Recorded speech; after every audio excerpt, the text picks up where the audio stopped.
तो आज मैं आपको एक अनोखी रहस्यमय कहानी सुनाऊंगा। अगर आप चैनल पर नए हैं तो अभी सब्सक्राइब कर ले तथा कहानी पूरा देखे। अंत में एक अनोखा रहस्य छुपा है। धन्यवाद। तो सुनिए। अनादि काल में एक नगरी थी जिसे सौंदर्य धाम कहा जाता था। इस नगर के लोग केवल भौतिक सौंदर्य और बाहरी दिखावे को ही जीवन का एकमात्र सत्य मानते थे। वे अपने वस्त्रों, आभूषणों और भवनों को सजाने में ही अपना सारा समय और ऊर्जा लगाते थे। वे मानते थे कि बाहरी सुंदरता ही श्रेष्ठता का प्रमाण है। इस दिखावे और बाहरी आकर्षण की पूजा के कारण उनमें अहंकार भर गया था। वे उन लोगों का तिरस्कार करते थे जो सुंदर या धनवान नहीं थे। उनका सारा जीवन एक कृत्रिम आवरण के नीचे दब गया था और वे अपने भीतर की सादगी और सत्य को पूरी तरह भूल चुके थे। इस नगर में सादगी साधक नामक एक वृद्ध थे जिन्होंने इन बाहरी चमक दमक को हमेशा व्यर्थ माना। वे जानते थे कि शरीर नश्वर है और वास्तविक सुंदरता आत्मा में होती है। उन्होंने इस अहंकार के भ्रम को तोड़ने के लिए महादेव से प्रार्थना करने का निश्चय किया। सादगी साधक किसी तरह कैलाश पहुंचे। उन्होंने देखा कि महादेव ध्यान में लीन है और उनका संपूर्ण कलेवर पवित्र भस्म विभूति से ढका हुआ है जो नश्वरता और त्याग का प्रतीक है।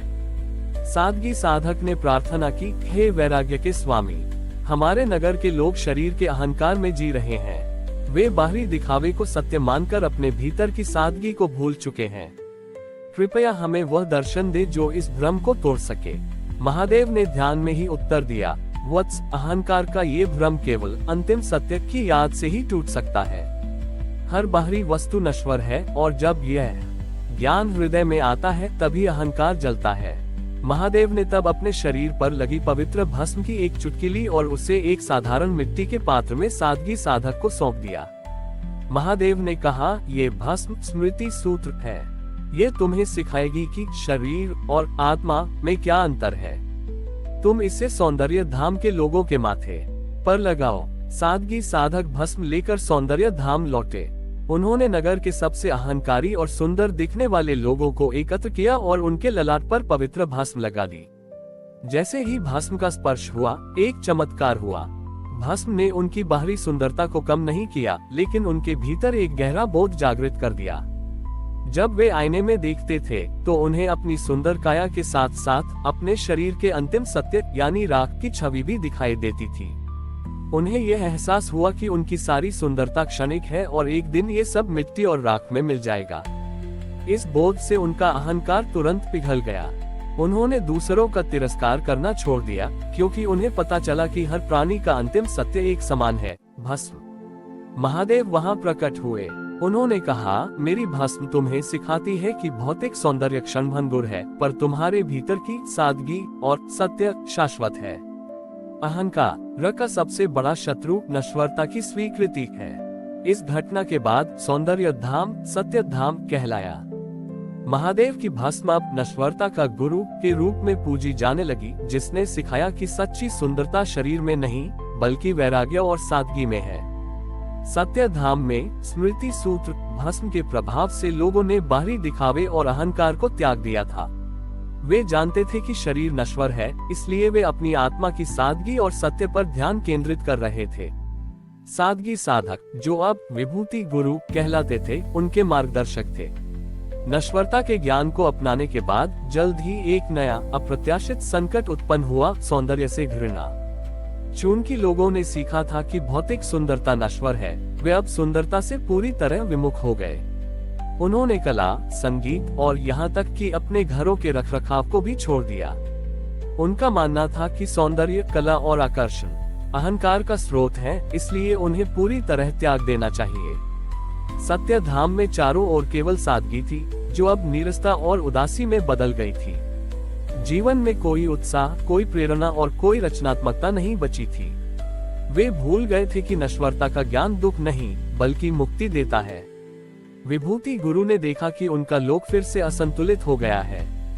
उन्होंने महसूस किया कि सुंदरता नश्वर हो सकती है, पर उसका आनंद लेना गलत नहीं है। महादेव ने देखा कि समस्या अहंकार में नहीं बल्कि अति विरक्ति में है, जिसने जीवन की खुशी को छीन लिया है। महादेव ने कहा, वत्स, मेरी भस्म तुम्हें वैराग्य देती है, पर मेरा तांडव तुम्हें जीवन का आनंद और उत्सव सिखाता है। सौंदर्य नश्वर है, पर उसका सृजन और आनंद लेना जीवन का सत्य है। महादेव ने इस बार अपने डमरू को बजाया। ये नाद सृजन और लय का था। महादेव ने अपने गण नंदी और वीरभद्र दोनों को बुलाया। महादेव ने कहा, नंदी, तुम सौंदर्य धाम जाओ और उन्हें आनंद और उत्सव का मूल्य सिखाओ। वीरभद्र, तुम उन्हें सिखाओ कि उस आनंद को नियंत्रित कैसे रखना है ताकि वह फिर से अहंकार न बने। नंदी और वीरभद्र दोनों सत्य धाम पहुँचे। नंदी ने वहां पहुंचकर अत्यंत उल्लासपूर्ण नृत्य शुरू किया। उनके नृत्य से भूमि पर रंग, फूल और मीठा संगीत प्रकट होने लगा। नंदी ने लोगों को सिखाया कि जीवन के क्षणभंगुर सौंदर्य का उत्सव मनाना वैराग्य के विरुद्ध नहीं है। जब लोग नंदी के साथ खुशी से झूमने लगे और अपनी कला को फिर से बनाने लगे, तो वीरभद्र ने गांव के केंद्र में एक सीमा रेखा खींच दी। वीरभद्र ने कहा, सौंदर्य का आनंद लो, पर इस रेखा के बाहर मत जाना। ये रेखा अनासक्ति की है।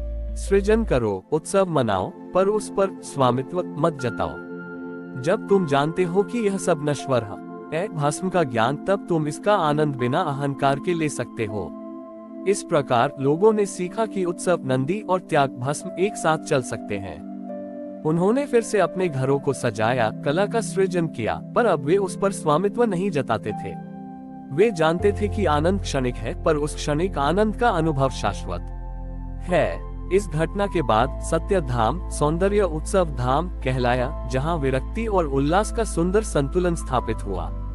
महादेव की भस्म विरक्ति और नंदी का नृत्य उल्लास दोनों मिलकर जीवन का पूर्ण दर्शन बन गए।